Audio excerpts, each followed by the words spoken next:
Now, guys, we are delighted to say that Olivia Mehaffey joins us live on the show. Olivia, how are you? I'm good. Very happy to be here. Yeah, great to have you back on the podcast. Yeah, on the live podcast. Yeah, I know. It's very fancy. I like it. This ain't no hobby, so I've been saying to everyone.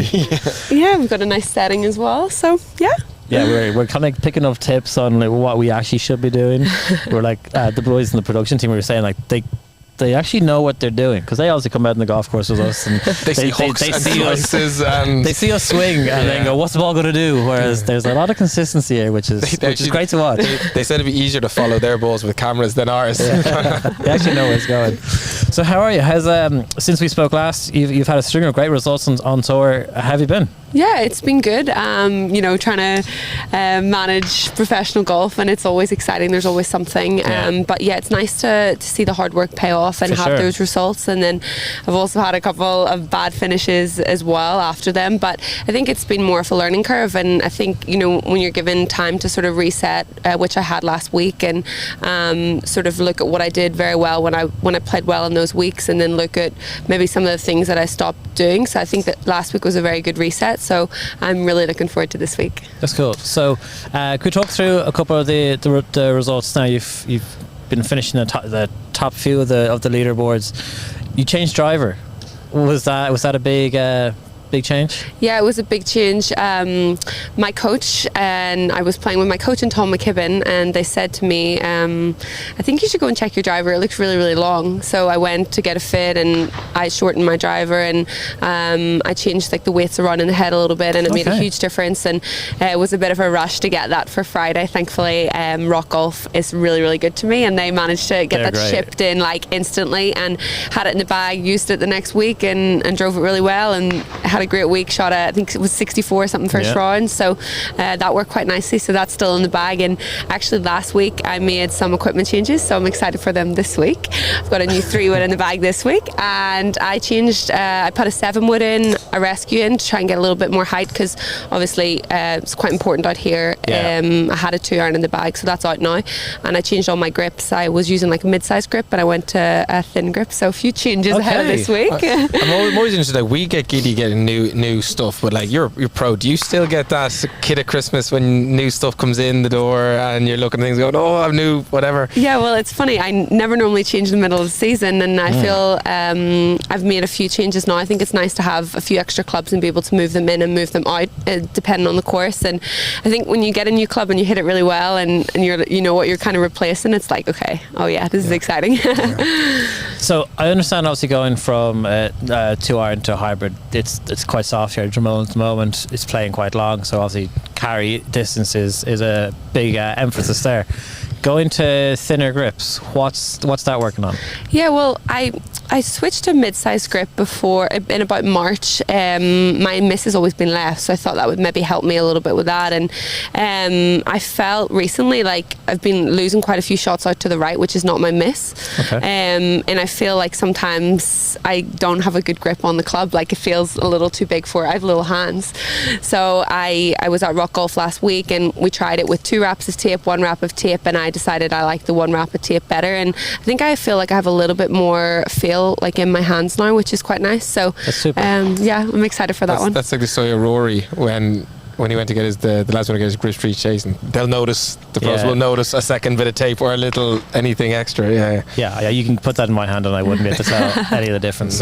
So when did you get on site here, and how's practice been? Yeah, it's been good. I drove down yesterday morning. I got a new personal record, 3 hours coming down, which was I was excited about. All within the speed limits. She was driving very safely. Tickets were received. It was just there was no traffic on the road. Yeah, she left very early. So no, I got here yesterday, did some practice, played 9 holes. It was really nice to see the course. It's in great shape. It's going to be front or back? I played the front. It's in great shape. I think it's going to be a good test. I obviously didn't play last year, which makes it even more exciting to be here this year. But it's definitely playing long, and I think it's going to be.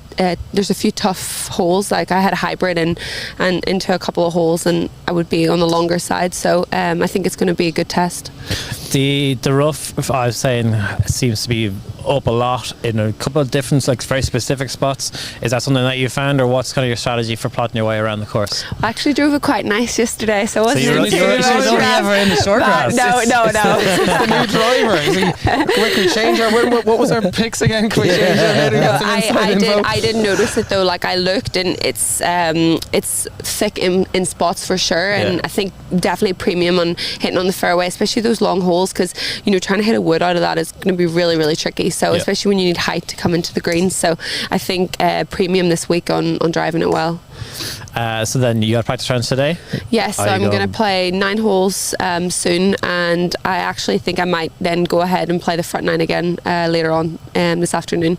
So I might do 18 today. What do you look for in a practice round? Is it more just comfortable with your swing, or how much detail do you and your caddy go into when it comes to plotting your way around the golf course? Yeah, I think that's the only thing I look at is about the course. Looking at maybe them moving tees, thinking about different wind directions, looking around the greens, where's good places to miss, those types of things, like being very specific with targets. And then I think it's really important to have a plan for, especially we're in Ireland, we don't know what weather we're going to get, if it's wet, if it's into the wind. It somehow hasn't rained on us in the first 45 minutes of the show. I'm delighted. We might just get sun this week. But I think it's more about learning the course and how it's going to play than anything else.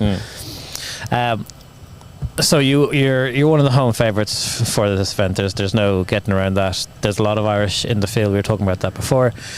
How do you feel about having those extra crowds? Is that extra pressure, or do you kind of buzz off the people that knowing the fact that everyone's here behind you and everyone's here willing you on? Yeah, I love it. I mean, I've always loved it. Like Curtis Cup, when we played in Dunleary, and there was so many people out, and we're very lucky that we've had so many good events in Ireland. So I think it's amazing. I love the support. I'm very proud to be like people love golf in our country, which I think is really special, because you go to a lot of other countries and you play, and there's so many great players there, and it's a shame there's nobody out watching. So I absolutely love it. It's something I've loved since I was a young girl. So it definitely helps. And I think, in terms of expectations, it's something I've learned to deal with in the last few weeks, because I hadn't played great coming into those 3 weeks. I didn't have many expectations. I played really well those 3 weeks, and then you come away and you start to expect a lot, and you're thinking, I'm going to win this week, I'm going to come top 10, and then you miss the cut and you're like, whew, reality check.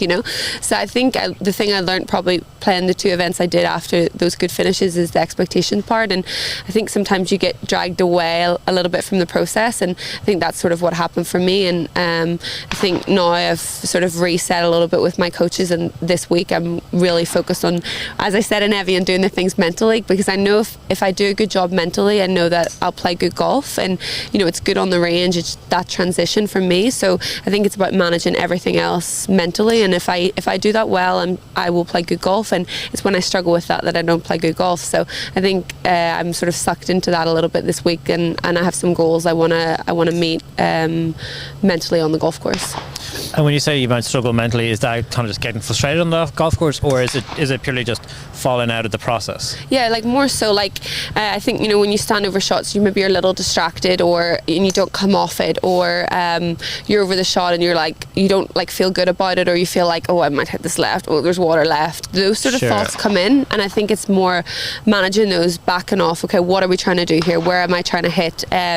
So I think for me it's the mental errors. So I have a count I do with my sports psychologist, so I'm trying to keep that number really low, and those weeks I played good, I was only making 1 or 2 mental errors around, and the weeks that I haven't played well, that number could be a 10. So it makes a huge difference results wise, and how I feel out there. So I think managing maybe the fear, the anxiety, the distraction, that's probably the priority for me. Okay. And will the crowds obviously going to follow you? Is that going to give you energy, or is it going to be a distraction, or are you just going to absolutely thrive when there's kids watching you and cheering you on? Yeah, I love it. I feel like sometimes you're out there and the rounds are long, and it's really nice to I love looking around, oh look, and I say to my caddy oh, look at that little girl, she's so cute, or that's such and such, and I really like that. I think sometimes in between the shots, I don't want to just be thinking about my next shot. I want to be zone out, normal things, and then when I get up to the ball, or as my caddy Joe says, when we get to the paint, he's I don't want to hear anything from you, I'm trying to figure out the number. So I think I like it. I really, really like it. So I think for me, it gives me a lot of energy. So obviously we're coming toward the end of the season here now. There's only a couple of events left. Do you set an objective at the start of the season for yourself, or do you kind of do it in blocks? And if you do it in blocks, what have you kind of set for these next few weeks? Yeah, so it's been weird because obviously this year coming back on tour has been something new for me because I've never taken a break. And when I came back this year, I was like, okay, I just want to enjoy it. I want to have fun this year. So I didn't set any goals this year. Okay. So then I had those great weeks, and then your head starts to go places, right? So then I'm like, oh, I want to win this year. I want to do this. And then, I sort of said it to my sports. Like I was looking at my ranking, and I never look at my ranking. I was like, oh, I moved up 100 spots this week, and I never do that. And that was my goal this year. I set out to not do that. So, I think I've sort of promised him that the rest of my season is to do the things mentally well, which sounds so boring, but I know if I do those, it'll take care of the rest. But I don't want to set out that I want to win, I want to do this. I don't feel like I'm in a position yet that I want to make sure I do the little things well. Sure. Of course, I know that I think I'm inside keeping my card now. I think so, obviously I want to finish the season strong. I would love to have good finishes. I'm competitive. I'm still trying to win, but my priority is elsewhere. Yeah. That's very good. Listen, thank you so much for coming on. Thank you for chatting to us. We'll be following it today and this week, so we'll be in your corner. We'll be amongst the crowds. Thank you. I hope you guys are cheering loud.